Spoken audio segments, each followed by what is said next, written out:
안녕하십니까. 평생투자 파트너입니다. 4월 28일 화요일입니다. 오늘 이야기할 것은 코스피 지수가 상승을 많이 하고 있죠. 최근에 코스피뿐만 아니라 뭐 글로벌 시장이 반등하고 있는데요.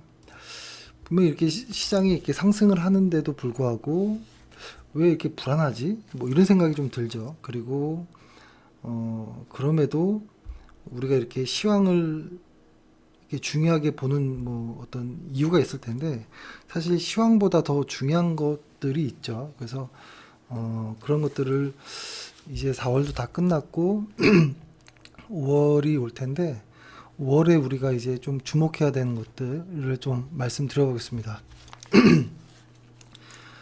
어, 일단은 지금 보고 있는 차트는 코스피인데요. 이쪽이 월간 차트, 주간 차트, 일간 차트 이렇게 세 개를 이렇게 펴놓고 봅니다. 사실 이 최근에 뭐 어떤 이런 불안함들, 시장이 오르는데도 어떤 이런 불안함들은 첫 번째는 뉴스들이 좀 많이 나오죠. 뉴스들이 어, 가만히 있는 사람도 불안하게 하는 부분이 좀 있는데요. 일단 뉴스들도 많이 나오고 그래서 예전부터 좀 많이 말씀드리지만 특히 시장이 아주 좋을 때, 그러니까 어떤 뭐 과열권이라든지 최근에는 어떤 과매도 어떤 영역까지 오는 이런 구간들, 이럴 때는 뉴스가 사실 큰 도움이 되지 않는 것 같아요. 그래서 뉴스를 좀 이렇게 멀리 의도적으로 좀 피하려고 해야 될 것 같고요. 그렇다고 뭐 아예 안 볼 수는 없겠죠. 중요한 뉴스들은 챙겨보지만 어떤 그 제목으로 무언가를 이제 좀 이렇게 이슈를 좀 이렇게 클릭을 유도하는 듯한 이런 뉴스들은 좀 의도적으로 피하는 게 어떤가 이런 생각을 하고요. 어, 그것뿐만 아니라 코스피도 사실 일간 차트로 보면 지난주에 말씀드렸던 것처럼 코스닥 아니 코스피도 어떤 분산이 많이 나왔죠. 분산이 6차례, 과도 거래가 2차례 정도. 나스닥 역시도 분산이 6차례나 나왔죠. 이런 부분들이 의미하는 것은 분명히 반등하는 건 맞지만 이 반등을 하면서 시간이 지나면서 매수의 어떤 힘보다는 매도의 어떤 힘이 조금씩 강해지고 있다라는 것이죠. 그래서 말씀드렸던 것은 그때 텔레그램 통해서 말씀드렸던 것처럼 어떤 추가 매수보다는 내 포트폴리오를 먼저 좀 점검하는 그런 좀 시간이 필요하지 않을까 이런 말씀을 드렸는데요. 여기서 이제 이렇게 우리가 매일 이제 나오는 뉴스죠. 뭐 외인이 오늘 얼마를 샀고 기관은 얼마를 샀고 뭐 이런 뉴스들, 그러면서 코스피가 얼마나 올랐고 떨어졌고 이런 것들, 이런 어떤 시황이 이렇게 궁금한 이유는 딱 하나이겠죠. 내 종목에 영향을 주니까인 것이죠. 그러니까 주식하는 사람의 입장에서 본다면, 그러니까 저의 입장에서 본다면 시황이 중요한 이유는 내 종목에 영향을 주기 때문에인 것 같아요. 만약에 시황 따로 뭐 종목 따로라면 뭐 굳이 시황이 볼 이유가 없겠죠. 근데 종목들이 모여서 업종이 되고 업종이 모여서 지수가 되는 것처럼 그 지수 자체가 빠진다, 오른다라는 건 시가총액 자체가 이렇게 커지고 주는, 그러니까 내 종목도 같은 것일 수 있다라는 것이죠. 그래서 일단 내 종목에 영향을 주니까 시황에 어떠한 그 의미를 많이 부여하려고 하는 것이죠. 근데 사실 이렇게 시황에 어떤 영향을 주는 어떤 이벤트들은 제 생각에는 두 가지일 수 있을 것 같아요. 경기에 영향을 주는 것과 영향을 주지 않는 이런 어떤 이벤트들이 있을 텐데, 뭐 예전으로 따지면 뭐 북한에서 이제 서해안 쪽으로 뭐 미사일을 쏜다든가 뭐 이랬을 때 우리 증시가 갑자기 확 빠지고 뭐 이런 것들이 있었잖아요. 뭐, 그러니까 뭐 여러 가지 이유가 있겠지만 뭐 이렇게 경기에 영향을 주지 않는 것들, 뭐 어떤 독감이 유행한다든가. 근데 최근에 코로나도 사실 그런 쪽으로 생각을 했던 것 같아요. 아, 이런 어떤 바이러스성 이런 이벤트들은 경기에는 영향을 주지 않았구나라고 생각했는데 이번에는 좀 달랐죠. 이번에는 확실히 좀 다른 부분이 있었죠. 그래서 그러니까 저는 어떤 시황을 볼 때 뭐 여러 가지 어떤 것들도 많이 보겠지만 어떤 경기에 영향을 주는지 안 주는지 이런 것들을 따지죠. 그래서 과거에는 코로나가 경기에 영향을 주지 않는 쪽이었는데 이번에는 코로나가 경기에 영향을 주는 이런 쪽으로 왔던 것이죠. 근데 이제 전형적으로 이제 보통 경기에 영향을 주는 어떤 이벤트들, 시황에 영향을 주는 어떤 이벤트들은 보통 정부의 어떤 정책이라든지 뭐 어떤 뭐 연준의 어떤 정책들, 그러니까 뭐 어떤 재정 정책이라든지 금리 정책, 뭐 이런 것들이 시장에 영향을 주었죠. 근데 이번에는 그런 것이 아닌데도 불구하고 이렇게 전이되는 이런 모습을 보면서 아, 이게 정말 계속 변하는구나 뭐 이런 생각을 좀 했고요. 근데 그럼에도 불구하고 이렇게 볼 수 있어요. 그러니까 장기 투자자들, 그러니까 장기라고 해봤자 과거처럼 5년, 10년 이렇게 말씀드리는 건 아니고 뭐 2, 3년 정도의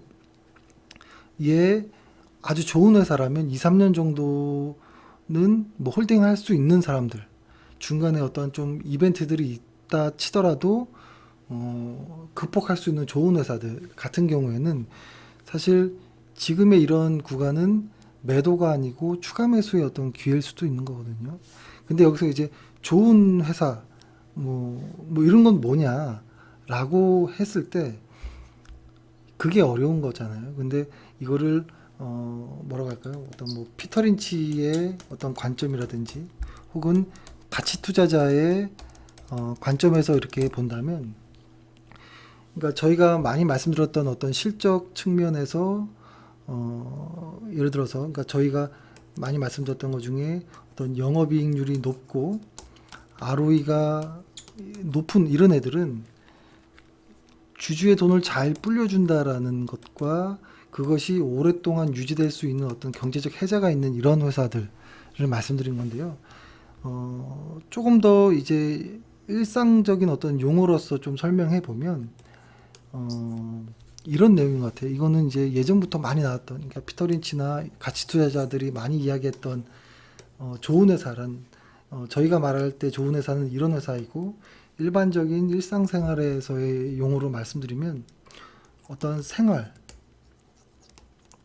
혹은 우리의 어떤 삶에 영향을 주는 회사인 것 같아요. 언제라도, 항상.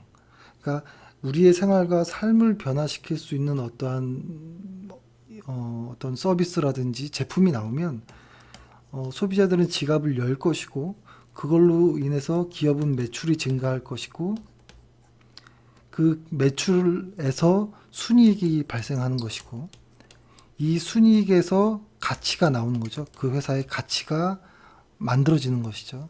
이 가치가 좋으면 주가가 상승하는 뭐 이런 요소를 가지고 있는 이런 어떤 패턴인 것이잖아요. 근데 우리가 말씀드리는 것은 요곳에 이제 조금 이제 특화해서 이렇게 설명을 드린 거긴 하지만 이런 내용들을 잘 모른다 하더라도 어떤 우리가 생활과 밀접한 어떠한 크게 사이클이 있지 않고 항상 꾸준하게 돈을 버는 뭐 예를 들어서 이런 것이죠. 뭐 최근에 다 알겠지만 언택이라고 해가지고 밖에 나가지 않아도 계속 무언가를 소비할 수 있는 내수 어떤 필수재라든가 뭐 IT 소프트웨어라든지 뭐 건강 관리 업종이라든지 이쪽이 특히 우리의 생활 삶과 계속 연관이 있는 것이잖아요. 딱 멈출 수는 없죠. 근데 뭐 다들 아시겠지만 최근에 뭐 여행이라든지 이런 것들은 정말 딱 멈출 수도 있는 것이죠. 그리고 이연 효과라는 게 꽤 많이 상쇄되는 부분도 있고 그래서 피터 린치나 어떤 가치 투자자의 어떤 뭐 이런 사람들의 입장에서 본다면 이런 쪽의 어떤 패턴에 가진 것들을 좋아하죠. 그렇죠? 그래서 정리를 한번 해보면 우리가 분명히 시황이 중요합니다. 근데 그 시황 중에서도 경기에 영향을 주는 어떤 재정 정책이라든지 금리 정책들의 변화는 상당히 저는 좀 예민하게 볼 필요 있다라고 생각하는데 경기에 어떤 영향을 주지 않는 일회성 이런 요소들 이런 것들은 사실 장기 투자자 입장에서는 좋은 회사를 보유하고 있다면 그냥 가만히 있는 것도 혹은 오히려 그 하락을 그 기회를 삼아서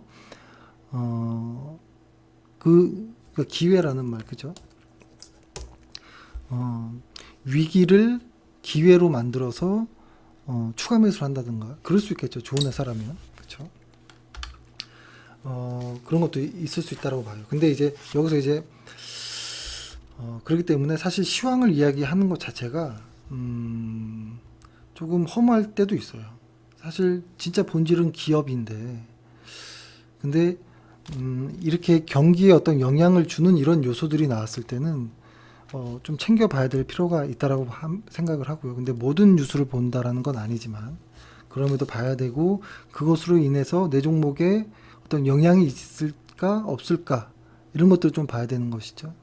근데 그것을 그 시황을 가장 대변하는 것이 지수이니까요. 뭐 코스피 지수, S&P 500 지수 뭐 이런 것들이니까 이렇게 매일매일 챙겨서 보는 것이죠. 근데 이제 최근에 우리 코스피가 이렇게 크게 하락했지만 쭉 올라왔죠. 꽤 많이. 이건 뭘까? 이렇게 생각을 해봐야겠죠. 그러니까 시황이 중요하고 그러니까 경기에 영향을 주는 이런 시황 이벤트들은 중요한데 그러면 이 최근에 올라온 것은 시황의 어떤 부분 때문에 올라온 것일까라고 좀 생각을 해봐야겠죠. 그래서 이제 요것들을 좀 보면 요런 모습일 수 있을 것 같아요. 이 뭐냐면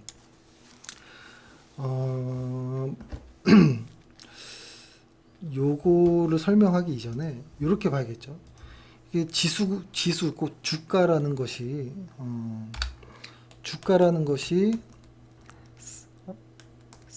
주가의 요소는 기업의 어떤 실적과 멀티플의 이 관계이잖아요.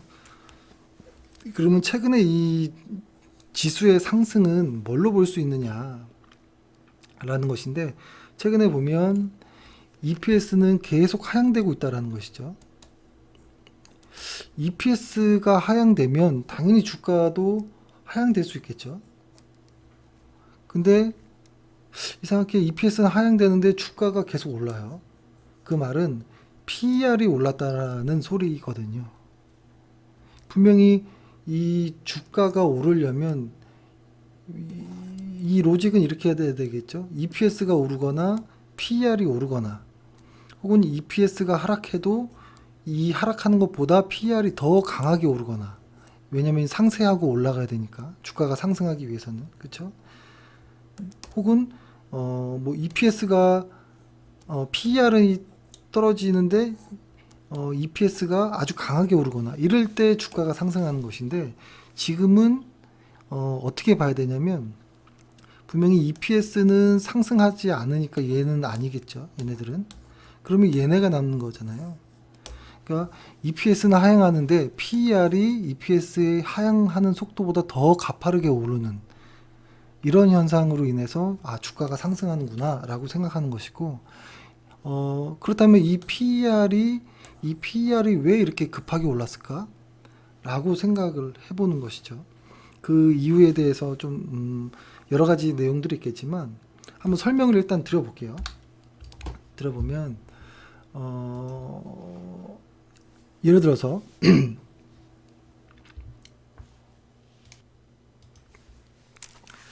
예를 들어서 뭐 여러 가지가 있을 수 있을 거예요. 어차피 근데 사실 이거는 현 상황에서는 알 수가 없는 내용들이기 때문에 여러 가지 이유가 있을 수 있을 거예요. 뭐 코로나는 뭐가 됐든 뭐 진정될 것이다라는 어떤 내용도 있을 것이고, 그리고 흔히 뉴스에서 나오는 것처럼 이제 거리두기를 이제 조금씩 풀면서 경제 활동을 다시 시작할 것이다. 뭐 이런 내용들도 있을 것인데, 이렇게 하는 것보다 요거 어떤 그림을 좀 한번 보면 이렇게도 볼 수 있을 것 같아요. 그 금리가 낮아지고 있는 것에 대한 어떤 반작용일 수도 있어요. 이게 표가 금리가 낮아질 때 PER이 오르는, 금리와 PER이 반대로 이렇게 움직이는 이런 모습들을 계속 볼 수 있거든요. 이 말은 뭐냐면 그러니까 이자율, 즉 할인율이 낮아진다라는 소리는 뭐 미래의 어떤 미래의 어떤 가치를 현재가로 할인했을 때 가치가 커지는, 그러니까 즉 예를 들어서 어떤 종목, 뭐 삼성전자의 목표 가격을 구할 때 할인율이 낮을수록 점점점 목표가가 높아지는 이런 것들이죠. 그래서 최근에 목표가들이 많이 올라간 이런 종목들도 있는데요. 일부에서는 이렇게 금리를 PER의 어떤 이렇게 올라가는 요인으로 보는 부분도 있어요. 금리. 근데 아까 처음에 말씀드렸던 것처럼 코로나는 뭐 진정될 것이야. 뭐 경기가 다시 뭐 회복될 것이야. 뭐 이런 내용도 있지만 금리의 부분에서 이야기하는 쪽이 조금 더 뭔가 조금 합리적인 느낌이 있고요. 그 다음에 또 하나는 이런 것도 있어요. 뭐냐면 여기 글씨 보면 실업수당 청구 건수라고 있잖아요. 이것이 뉴스를 많이 보죠. 최근에 실업수당 청구 건수가 엄청나게 뭐 이렇게 급변하는 이런 것들을 좀 뉴스를 많이 보는데, 그러니까 우리 어떤 시황에 관계가 없으면 보지 않겠죠. 근데 계속 나오는 거 보면 분명히 관계가 있을 거예요. 그래서 보통 과거의 어떤 데이터들을 보면 보통 이 실업수당 청구 건수 말고 처음에 실업률을 많이 봤었습니다. 예전에는. 근데 이 실업률을 봤었고, 그 다음에 보기 시작한 게 청구 건수를 봤었거든요. 실업률 청구 건수를 보고 봤었던 거거든요. 왜 그러냐면 이 주가라는 것이 있는데, 이 주가가 반등하는 것을 좀 보려고 하는데 항상 주가가 항상 먼저 선행을 한단 말이죠. 선행. 그리고 조금 이후에, 그러니까 이런 것이죠. 주가가 분명히 선행을 하는데, 선행하고 나면 시간이 지나서 실적도 바닥을 찍고 뭐 이런 것인데, 이게 항상 후행하다 보니까 실적을 확인할 때쯤 주가가 많이 올라가 있거든요. 그러다 보니까 최대한 이런 실적 같은 경우는 몇 개월 지나서 확인될 수 있는 부분들이 많잖아요. 그러니까 조금이라도 더 빨리 주가의 어떤 그 반등을 확인해 주는 것들을 좀 보기 위해서 좀 이렇게 여러 가지 지표들을 보는 건데요. 그러니까 실업률 같은 경우에는, 예전에 실업률 같은 경우에는 분명히 실업률의 어떤 전환점에서 주가가 상승하는 부분이 있었는데, 이것이 좀 늦다라는 거예요. 마치 실적처럼. 그래서 얘보다 조금 더 빠른 뭐 하나의 분기 정도가 좀 빠른 청구 건수를 보기 시작한 건데요. 이 청구 건수가 주가보다는 그러니까 이거죠. 이 실업률 청구 건수가 보다 한 달 더 빠르게 선행한다라는 거예요. 그러니까 주가가 먼저 1등으로 탁 턴을 하고 나면 그 다음에 청구 건수가 딱 턴을 하는 모습이 나오고, 그 다음에 어떤 실적이라든지 실업률이라든지 이런 애들이 이렇게 뒤늦게 이렇게 후행적으로 움직이거든요. 그러니까 어떤 외국인들이 들어오려면 실적도 확인할 것이고, 보통 과거의 어떤 통계들을 보면 외국인들의 어떤 매수가 들어올 때 실적의 확인을 보고 들어오는 경우들도 있었죠. 근데 이번에는 조금 다른 느낌이 있기 때문에 반등도 빠르고 하다 보니까 조금 더 빠르게 주가를 후행하는 것들을 좀 찾으려고 하는 것 중에 청구 건수인 건데, 이 청구 건수가 바닥을 찍은 것 아니냐라는 이런 내용들이 많아요. 그래서 이런 어떤 긍정적인 요소들 때문에 이 주가를 구성하는 EPS와 PER의 관계에서 봤을 때 얘는 분명히 하향하고 있는데도 불구하고 PER이 올라가는 이유는 금리라는 요인과 어떤 실업률의 어떤 청구 건수를 이제 반영한 것이 아니냐, 이렇게 보는 것이죠. 근데 이제 여기서가 이제 중요한 부분이 있다라고 저는 생각을 하는데요. 왜 불안한가? 아까 처음에 말씀드렸던 것처럼 시황이 지수가 이렇게 오르는데도 불구하고 좀 불안한 부분도 있고, 그래서 계속 시황이 궁금하고 뭐 이런 것이잖아요. 시황이 중요한 것이긴 하니까. 근데 여기서 중요한 것은 주가라는 것이 아까 자주 쓰지만 기업의 어떤 실적과 멀티플의 관계라고 했을 때, 아까 처음에 말씀드렸던 게 기억나나요? 이, 이 주가라는 것은 어떻게 만들어지냐면, 이 주가가 오르기 위해서는 어떤 기업의 가치가 올라야겠죠. 기업의 가치가 올랐을 때 주가가 오르는 것이죠. 근데 이 기업의 가치가 오른다라는 의미는 돈을 많이 번다는 거예요. 순이익이 높다라는 것. 순이익이 높아지기 위해서는 당연히 매출이 늘어야 되죠. 매출이 늘지 않는 순이익의 증가는 좀 의심할 수도 있죠, 오히려. 근데 이 매출이 증가하려는 한다면 이것을 소비하는 많은 사람들의 생활에 밀접한 어떤 관계가 있어야 된다라는 것이죠. 언제나 항상 써야 되는 이런 것이죠. 그러니까 사실 여기서부터 이렇게 시작을 하는 거잖아요.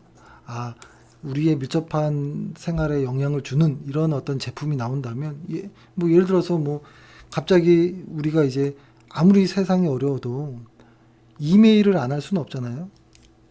인터넷을 안 할 수 없고, 이런 것처럼 우리의 생활과 이제 밀접해진 것들은 계속 매출이 증가할 것이고, 순이익이 나올 것이고, 이 회사의 가치는 점점점 높아질 것이고, 당연히 주가도 계속 장기적으로 우상향할 것인데, 근데 여기서도 아주 좋은 회사들을 고르기 위해서는 영업이익률과 ROE의 조합을 좀 잘 활용해야 된다, 이런 것이죠. 이것을 이제 이 위에 걸로 대입해서 한번 보면 이런 것이죠. 순서는 이거예요. EPS가 실적이 증가해야 주가가 오를 수 있다라는 논리예요. 순서가 이렇게. 얘가 먼저라는 거죠.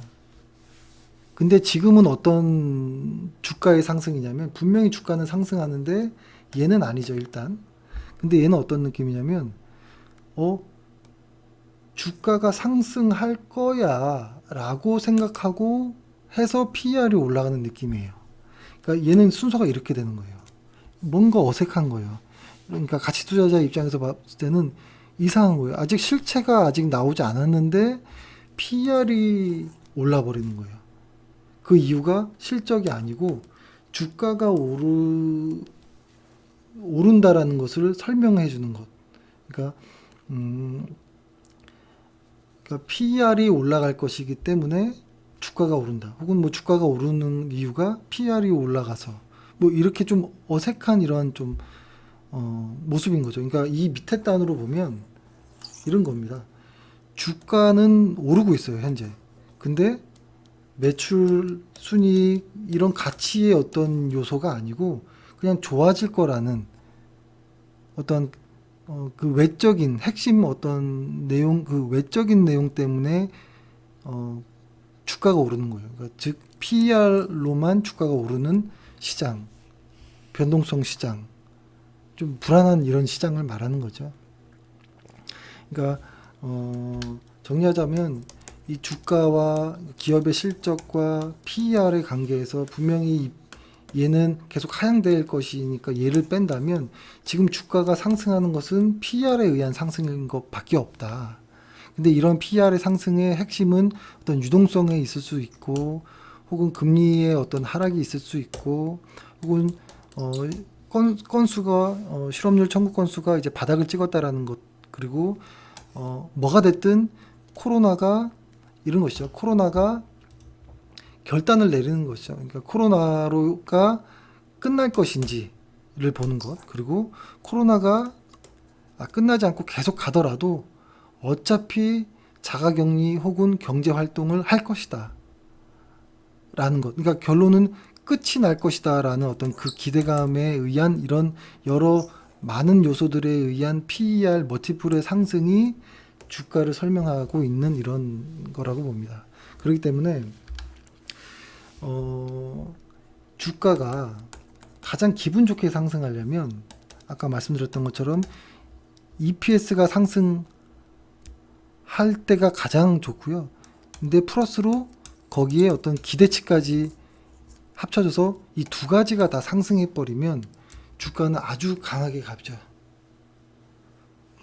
보통 이렇습니다. 이게 그러니까 좀 과거의 어떤 사례를 좀 보면은 지금 주간 차트인데요.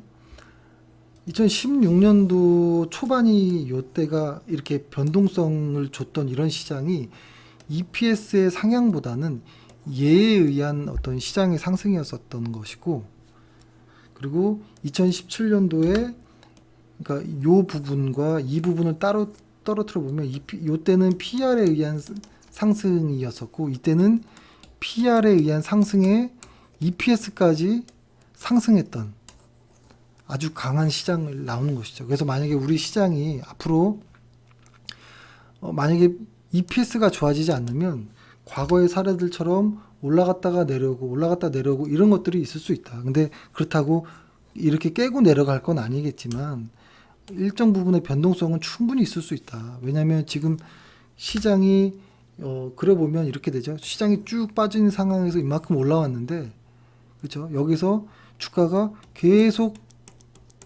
일자로 상승하는 건 없죠. 뭐가 됐든 간에 왔다 갔다 하면서 이렇게 가겠죠. 근데 지금이 요 언저리인지 여긴지 모르겠지만 시장에 분산들이 많아지고 있는, 즉 매도 우위세들이 많아지고 있는 이런 시장이기 때문에 조금 고민스러운 것이죠. 분명히 지금의 상승은 EPS가 아닌 PER의 상승인데 플러스 여기다가 분산까지 많아지고 있으니 좀 신경 쓰이는 것이죠. 근데 이제 여기서 중요한 건 이겁니다. 지금 시장이 이렇게 빠지고 이렇게 올라왔죠. 근데 벌써 하락폭에 꽤 많은 부분이 올라왔어요. PER 하나만으로도. 그러면 이게 예를 들어서 만약에 이렇게 조정을 보이면서 이렇게 간다라고 할 때 여기서 중요한 것은 여기가 중요한 것이죠. 내가 가진 종목이 다시 혹시라도 모를 조정 이후에 다시 상승하는 국면에서 내 종목이 소외가 될까 안 될까, 이걸 봐야 되는 것이죠. 근데 이게 시장에서 길게 보면 언제나 이런 조정들은 항상 찾아오는데 홀딩하고 있었을 때 다음 재상승 국면에서 내 종목이 갈까 안 갈까, 이걸 보는 것이죠. 그러려면 이제는 EPS를 봐야 된다라는 것이죠. PER에 의한 상승은 꽤 많이 나왔다라는 것이고, 혹시 조정이 오더라도 EPS가 좋은 회사들, 실적이 좋은 회사라면 다음에 시장이 상승할 때 그때는 갈 수 있겠다 더. 근데 보통 이렇게 유동성 장세에서 처음에 올라올 때 이 PER에 의한 요 시장은 모든 종목이 다 올라갑니다. 대부분. 최근에는 뭐 트로이카라고 해서 뭐 건설, 금융, 은행주 뭐 이런 애들도, 그렇죠? 이런 애들도 최근에 반등이 있었잖아요. 그렇죠? 근데 뭐라고 할까요? 요런 것들은 조금 조심할 필요도 있어요. 왜냐면 실적이 좀 고민되는 부분이 있기 때문에. 그런데 일단은 그걸 떠나서 뭐라고 할까요? 최근에 그러니까 민감한, 제가 갑자기 용어를 헷갈렸는데 민감주라고 하죠. 그러니까 경기를 타는 이런 쪽 애들까지도 최근에는 다 올랐다라는 거예요. 건설, 은행, 그쵸? 뭐 다 올랐잖아요. 조선까지도 다 오르고 있는데 이거는 좀 조심할 필요는 있다라고 생각해요. 왜냐면 이 PER에 의해서 상승할 때는 다 오릅니다. 다. 근데 이것이 계속 내가 가진 종목이 이렇게 가는 회사들은 PER에 의한 것이 아니라 EPS와 합쳐졌을 때 이렇게 계속 갈 수 있는 것이거든요. 근데 얘네들은 그렇지 않다라는 거예요. 그래서 지금 시장에서 다 이렇게 종목들 올라와서 좋지만 지금 내 포트폴리오를 점검했을 때 내 실적, 내가 보유한 종목들이 좀 그렇다. 실적에 상향이 없거나 어떤 뭐 조금 어두운 이런 업종은 좀 조심해야 될 필요가 있어요. 왜냐면 지금의 반등이 계속 가진 않을 거예요. 왜냐면 EPS가 핵심이기 때문에. 근데 그렇기 때문에 우리는 이제 재상승, 만약에 조정이 나오면 언제인지 모르겠지만 조정이 나왔을 때 홀딩하고 있다가 다시 이 상승을 갈 수 있는 종목이 뭐냐라고 봤을 때 EPS가 좋은 회사인 것이고, 아까 말씀드렸던 뭐 그런 좋은 회사들을 봐야 되는 것인데, 지금 코스피 상장사들 중에 보면 건강관리 쪽이랑 소프트웨어 쪽, 이쪽이 실적이 가장 좋은 것 같아요. 필수 소비재 쪽이라든지. 그러니까 일단은 코로나에 크게 많이 이렇게 하향하지 않은 이런 쪽입니다. 오히려 얘네들은 좋고요. 얘네들은 지금 좋은 애들인 것이고, 여기에서 코로나로 인해서 많이 그래도 하향하지 않았던 뭐 반도체도 있고 뭐 하거든요. 근데 그것을 뺀 최근에 이 트로이카 애들 민감주들은 조금 조심할 필요가 있다. 그 유명한 말이 있잖아요. 그 물이 이렇게 딱 이렇게 바다에서 물이 이렇게 밀려 들어오면 모든 사람들이 다 이렇게 붕 뜬다고 하죠. 물 속에 바닷속에 있었을 때 물이 들어오면. 근데 이 물이 다시 쑥 빠져나가면 물이 이렇게 내려오잖아요. 그러면은 그때 누가 속옷을 입고 있는지, 누구는 안 입고 있는지 그때는 알 수 있다. 그러니까 물이 들어올 때는 다 뜨고 있으니까 다 좋아 보이지만 막상 물이 빠졌을 때는 누가 속옷을 안 입고 있는지는 물이 빠졌을 때 알 수 있다라는 것이죠. 그러니까 즉 PR에 의한 상승이 지나가고 빠지고 나서 다시 재상승이 왔을 때는 속옷을 안 입고 있는 실적이 안 좋은 애들은 다시 하락할 수도 있고요. 일정 부분. 근데 EPS가 좋은 애들, 실적이 좋은 애들, 속옷을 입고 있는 애들은 다시 물이 빠져도 뭐 괜찮지 않을까. 뭐 이런 정도의 이야기입니다. 뭐 사실 뭐 너무 당연한 이야기를 좀 이렇게 오랫동안 얘기했나라는 좀 생각도 드는데요. 일단 5월 달도 뭐 크게 뭐 달라질까요? 뭐 어떤 중요한 어떠한 뭐 결과치들이 나오지 않는 이상 뭐 비슷하지 않을까라는 생각을 하고요. 일단 이제 정리를 해보면 우리가 시장 뉴스, 시황 뉴스를 보는 시간보다 내 종목 뉴스를 보는 시간을 더 많이 할애해야 된다라는 말씀을 예전에도 드렸고, 근데 최근에 시황은 참 볼 게 없습니다. 많은 뉴스들에서 건져낼 건 별로 없거든요. 그렇기 때문에 종목은 너무 많이, 그 시황 뉴스는 너무 많이 보지 마시고, 그리고 지금 시장들이 쭉 이렇게 반등을 했지만 계속 추세를 만들고 나갈 애들은 실적이 좋은 애들일 것입니다. 지금 시장에서 강한 이 반등은 뭐 이 반등을 이용해서 많은 종목들이 올라왔지만 계속 갈 수 있는지 없는지를 좀 체크해 봐야 된다. 분명 시장이 급하게 반등했기 때문에 뭐 일정 부분 조정이 필요할 수 있다라고 봐요. 분산이 많이 나왔기 때문에. 그렇기 때문에 그렇다고 카페에 말씀드렸던 것처럼 분산이 나왔을 때 우리가 해야 할 것들을 하면서 내 종목들을 연구하고 뭐 이런 것들이 중요하지 않을까. 지금 코스피가 상승하는데도 불안한 이유는 어떤 PR에 의한 상승이기 때문이지 않을까. 뭐 이런 것. 근데 그럼에도 불구하고 EPS가 좋은 회사, 실적이 좋은 회사를 보유했다면 어느 정도 조정도 극복할 수 있지 않겠냐. 뭐 이런 말씀을 좀 드리고 5월도 뭐 이런 내용이 아닐까라는 생각을 하면서 뭐 일단 4월을 좀 마감해야 될 것 같습니다. 어차피 내일은 이제 회사 입장에서 보면 좀 정리할 것도 있고 해서 아마 내일은 방송을 안 할 것 같고요. 일단 종목들을 좀 더 많이 보고 연구를 해서 5월 달부터 아마 또 휴가가 이번에 길어지죠? 아, 맞네요.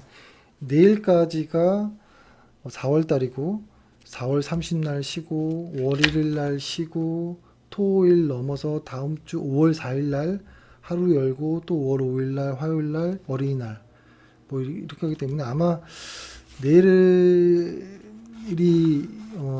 이후로 뭐 꽤 휴가를 보내는 분들이 있을 건데요. 휴가 잘 보내시고 건강 유의하시고요. 아직도 코로나가 한참이니까 끝난 게 아니니까요. 한참이라기보다는 끝난 게 아니니까 건강 유의하시고 연휴 잘 쉬시길 바라겠습니다. 고생 많으셨습니다. 감사합니다.